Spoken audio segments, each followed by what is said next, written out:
All right, guys, we're here with Happily Ever After, Tell All, No Limits, 90 Day Fiance, a reality show based on couples. One is from the US, one from another country, another culture. They have to adapt their lives together. Besides the regular issues in a relationship, romance, love, and marriage, they have to get through language barriers, the legal system when it comes to being legally married, the visa process, when it comes from going from one country to another. So, a lot going on with these real life couples in this reality show, The 90 Day Fiance. This is the spinoff, one of them, Happily Ever After, the tell all, no limits. All right, so they're in this amazing house on this particular tell all. Usually there's a setup where they're in the studio and they kind of tell, what went on during the season. They kind of recap some of those things. They bring people on that were in the season. They kind of piggyback off of each other's stories and kind of give their own take on each other's situations. So it can become a little bit messy.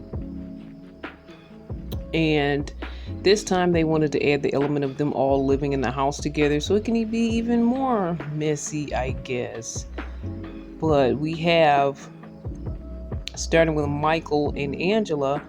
Um, wasn't sure if Michael was scamming Angela to get into the country. She's an older Caucasian woman. He's a younger man from Africa. She found him in some different groups about coming to the U.S. for African men. So he's one of the head of the group. So she's wondering if he's a scammer, trying to get all these guys over to the U.S. Then there was an issue with him possibly cheating with someone.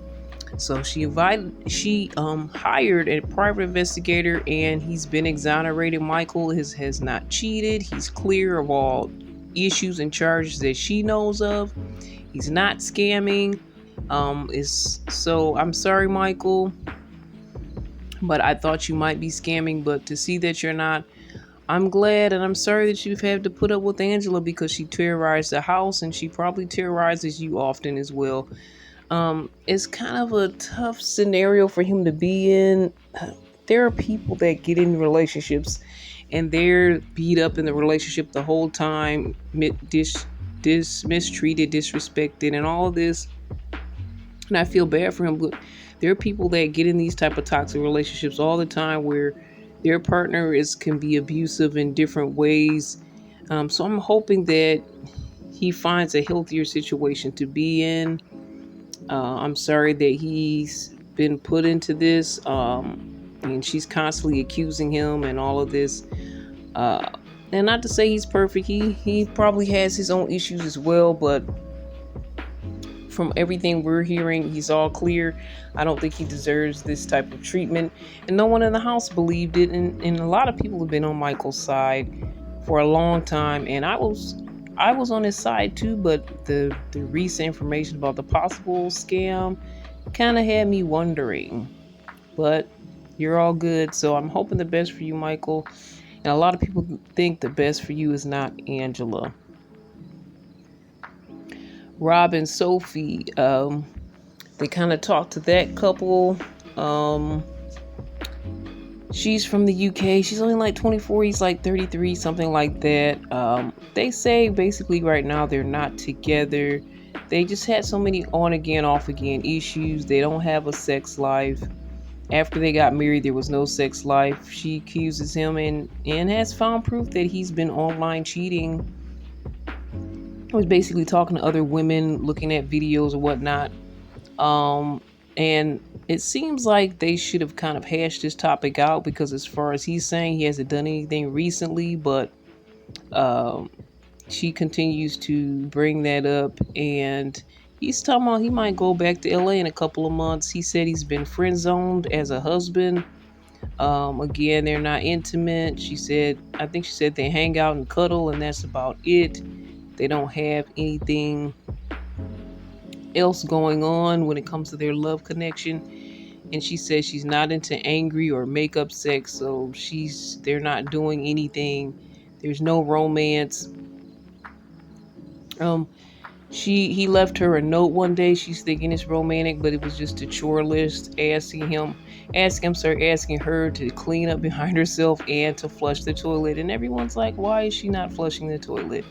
Her friend Kay seems to be in the middle of this, and uh, we've got the impression that Kay is a lesbian, and we know that Sophie admitted that she's bisexual, but on the tell-all, she lets us know that she is straight, and I guess she's not trying to hook up with Sophie. Um, then they ask Rob about the flirty girl that was flirting with him on his birthday while he and Sophie were kind of on the outs, and he said he followed her. Well, I think she said she found the young lady's profile on his IG page, but he said he never got her information. So she's like, did you get her details? And he was like, no. But she saw that they were friends on IG, which is Instagram, so there's some type of connection there. And he said actually she's the one that found him and friended him. So now that everybody knows the information about Sophie not flushing behind herself, they make a bet. They go back into the tell-all house and say, did Sophie flush her toilet? So they go in and, they place bets. And I think Emily, Kobe's wife, said she did. Ed said she didn't. Well, there was nothing in there, and it looks like the toilet seat was up, so they said Rob must have gone last. So in the hot tub, they're all getting in the hot tub. Ed's like, let's get into the hot tub. Ed and Thais get into it because he's talking to her about how John treats her and how she's just kind of takes however he treats her. And she's like, well, basically telling him that he's a jerk and splashing water in his face and whatnot in the hot tub. And he's like, well, you should stand up to John that way, which is her brother-in-law. So the hot tub starts out overcrowded, overfull, so-called a lot of fun, but it starts to get messy. Thais starts splashing him, and then she ends up getting out of the hot tub. Then Rob and Sophie start getting into it about the whole cheating scenario and all of that, and did he do this and did he do that? And he keeps kind of denying some things, but some things we kind of know, some things we may not know for sure. For some reason, Jasmine gets in the middle. I'm not sure why she's getting in between them. I think that I don't know if she's trying to diffuse the situation, but it was kind of weird how Jasmine was like getting in between them so they would calm down. Not really sure what that was all about. So Thais comes back in the house, and everybody's talking about, well, how John treats her. And she's like, well, he comes in our house and it's like nothing. He basically acts like I'm not there. So they're like, have you ever just given her a hug just as your sister-in-law? And Manuel's trying to learn a little bit of English here because he said a few lines of English, which I rarely see him do. And so he's like, that's your sister-in-law, something like that. And he says sister and brother. He's like, treat her kind of like basically saying, treat her like a sister. He does a little dance. I'm not sure what he's doing, but some people suspect that he's drank too much. But they're all trying to get Thais and John to be good. So he gives her a little hug and just like, how you doing? It's like, basically, this is what she wants. She just wants him to acknowledge her, respect her, treat her like family. So that's their issue. I see everybody trying to instigate, trying to make people hug and kiss. They did it on one of the other tell-all house episodes, and I kind of don't like that. The poking and prodding. It's kind of like the peer pressure, like, do it, do it, do it. And everybody's chanting, so you may feel the pressure to do whatever they said do. I don't like that vibe, and I probably would not be a good fit in that house. So at the end of the day, that's just a little bit from the tell-all and what has happened recently. Rob and Sophie, don't know what's going to happen with them. It may have to come to an end. Feel a little bit bad for that situation.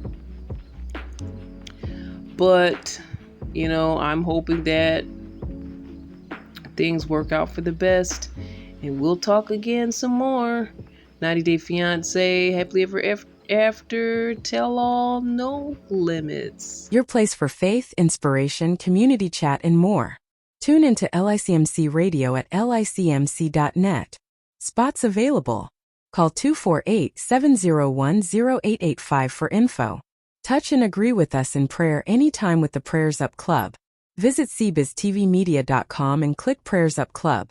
Finally, stop by our store for inspirational gifts for your friends, loved ones, or gift yourself. Visit cbiztvmedia.com and click our store. Now we send it back to Irene, CBiz Media. Faith, love, and trends. Thank you. It is 90 Day Fiance, happily ever after. This is one of the spinoffs, and it's the tell-all. All right, guys. So, Sophie and Rob, last time they were in a fight, and they were fighting in the hot tub, and the fight continues, and she just puts out all the dirt on Rob. They talk about, how he has such an affection for pornography. He kind of wants her to reenact some of these things that he's watching. He's hard to satisfy. He's into muscular girls. They've only had intimacy or sexual relationship or relations once in 2022. And she has voicemail proof that he was trying to hook up with another young lady.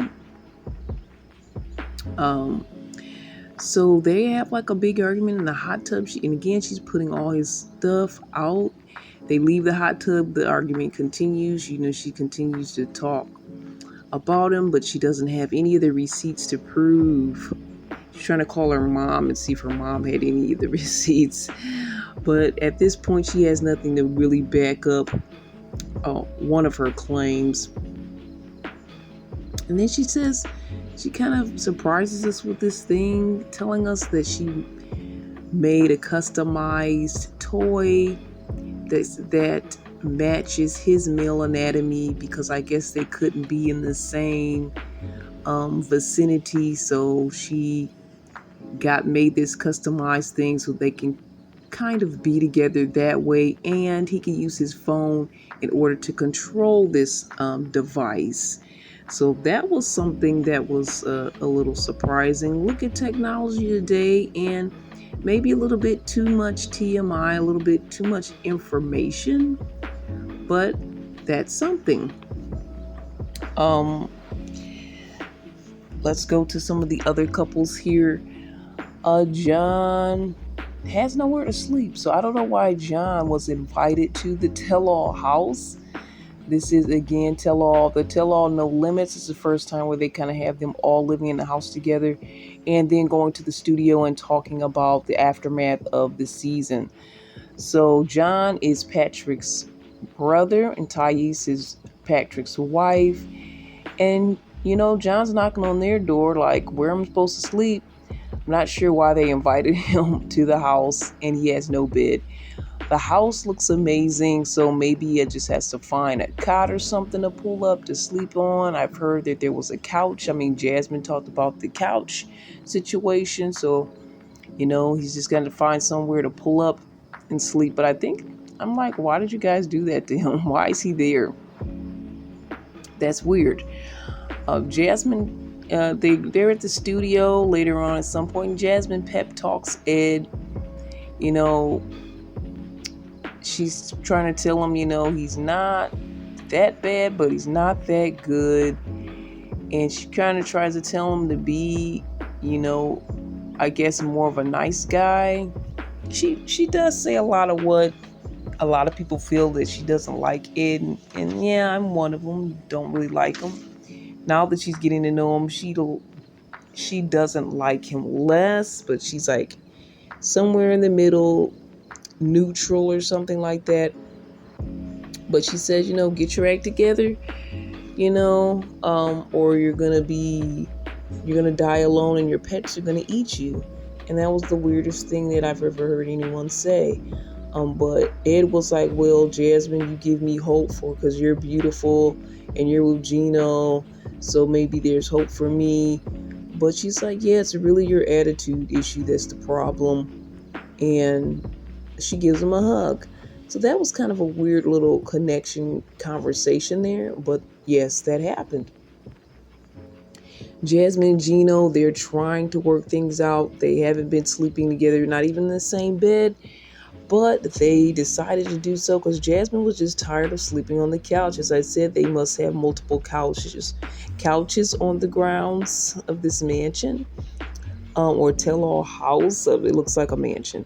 So she made a pillow fence. So they had like a pillow fence sleepover because she didn't want. So she had to make these barriers between them. But Gino's like baby steps. He was thumbs up for that. Um, Sophie's still upset with Rob from the other night. She said, don't put me on the same couch with him when we tape the tell-all part where they are actually on set, so that she gets separate seats from him, but they're still sitting next to each other. Whatever. Did they sleep in the same bed last night? I think it was a no. Jasmine and all the girls were talking to her on the bus on their way there, and they're basically saying, they need to get a divorce. This is the best thing for Rob and Sophie's relationship. And Jasmine made it look like, she said that, but they kind of were just conversating about it, and Jasmine suggested it as far as what I saw. And I think that they said she blocked him on all the social medias. So that's what's going on with Rob and Sophie. I don't know what to say. Michael and Angela, they weren't at the mansion, but they did come to the set to tape and record. And they're still, not in a great place. Kobe stands up for Michael and says, basically Angela mistreats him. She doesn't want to even believe what the private investigator she hired said, that there's no evidence that he's done anything, cheating or scamming. So it seems like there's nothing that's going to make Angela happy. She's saying, there wasn't enough time and everybody doesn't know what she has to go through behind closed doors. I think she just needs to calm down a little because she looks like she's cracking. She looks like a mess. And she kind of looks like that a lot, but it just looks a bad look on her while he's the calm one. If you really are the innocent one here, we need to see some proof of that, Angela. I'm praying for her. Definitely prayers up. Ashley and Manuel, their issue with money and how Manuel keeps asking for the money that he needs to send to his family. What else is he doing with the money? His language, as far as is he learning his English? Not very well. He admits to that. Then Ashley's sister and cousin come out and say, why are you stashing and putting money away? Is it because you may, need some nest eggs so you can leave if you have to leave, that you'll have something to walk away with? And he's saying, well, when it comes to that, he just keeps the change. Like if she sends him to the store, he keeps the change. And he's really upset, though, that he doesn't have his work permit and his papers aren't finished. They kind of question him about that. Why Ashley hasn't done it. She's like saying she's busy. But it takes a lot of work to put these papers together. And I know Gino and Jasmine are having a similar issue with this paperwork situation. But he really starts to cry because he's not able to work and take care of his family. And I can understand him being in that position as a man, wanting to provide. That's what he's used to doing, and being put in a spot where he's not able to do that can be very disheartening, very painful. But I hope that he finds a way to work things out. In the meantime, I know it's illegal for them to work, but I feel like there's some workaround things you can do. If family members or friends that need some work done, some stuff on the side, something that, you don't have to have like all these tax paperwork paid for or anything like that, just anything, just so you can feel like you're doing something for your family. I think that that's something that could be a possibility. And Lauren and Alexi, They're going home after they taped the episode, and nobody really confronted them. And Thais and Sophie are getting upset, saying, Lauren talked stuff about them on the pillow talk, and nobody really confronted. And they're like, well, we're going home because we have a family, we have work. And Sophie and Thais are like, well, what makes you better than us where you can't stay and finish out this session? We're going back to the house and all of that. So for me, I'll say Lauren and Alexi, maybe there just might be just a bit of jealousy because these two are not really troublemakers. They're pretty boring. And I've even seen in some of the groups that people are like, these two just want to be on here. They don't really have a lot going on. Basically, besides her mommy makeover plastic surgery, there's really not much um, of his reaction to her and her wanting to work and stuff. Kind of surprised me. It was kind of misogynistic, but that's really all that they have going on. So I don't know if they're trying to pull them into the messiness, but maybe you really can't because they seem pretty solid on their end. When it comes to Rob and Sophie, I don't really know what to say. I mean, these two have always kind of been back and forth, in and out. The relationship seems like it's just going downhill. I mean, you're in this beautiful mansion, this hot tub. You guys have a chance to rekindle whatever you had, and it's all about fighting and not figuring things out, not working things out. But I feel like Rob and Gino have a similar issue when it comes to pornography, as far as what Jasmine has stated, as far as just the pornography is kind of shaped their taste of what they want and what they like.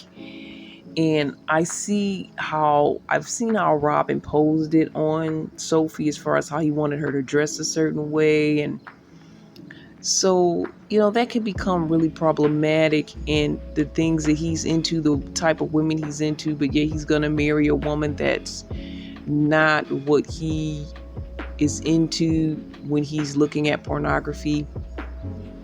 It just doesn't make any sense. I don't really understand it.